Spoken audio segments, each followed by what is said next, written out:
Magandang araw, Spooky Fires. Medyo minadali ko i-upload ang video na to dahil sobrang interesting ng mga na-receive ko sa email. May nag-email kasi sa akin, pangalan ni UFO Investigador, na ang grupo raw nila ay nakatanggap ng report mula sa bayan ng Nueva Ecija. Nitong weekend lang, napili daw niyang isend sa akin para daw maipakalat na totoong nangyayari ang mga gantong bagay. At saka nakikinig din daw siya sa channel na to. At for the first time din, may video evidence pa daw siya. So heto po ang video na sinend sa akin. Ang nakikita niyo po sa video ay ang tinatawag na crop circle na usually ina-associate ng marami ay gawa ng UFO. Drone shot po ito. Ang dahilan bakit stationary ay dahil tuwing sinusubukan nilang lapitan ng crop circle nawawala ang video.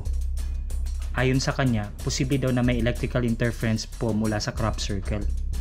Ilang beses din daw muntik na mag-crash ang drone dahil parang agad-agad na di-drain ng battery kahit bagong charge ito. Nangyari daw yun nung Sabado. Then, nung Linggo, nakatanggap uli sila ng isang tip galing sa pinsan ng kanilang kagrupo. May ganung crop circle din na galing naman sa Nasugbu yung video. At ang nakakapagtaka, iisa lang yung design. Mapapansin nyo sa bagong video mula sa Nasugbu, pareho ang itsura nila. Sinubukan ko pong i-side by side dito para lalo nyo makita. Ano kaya ibig sabihin nito?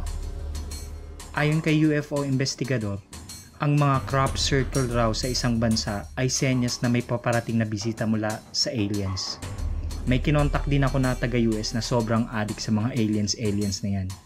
Ang sabi, posible naman daw. May mga meaning din daw yan. Yung iba daw, na-decipher na, yung iba hindi pa.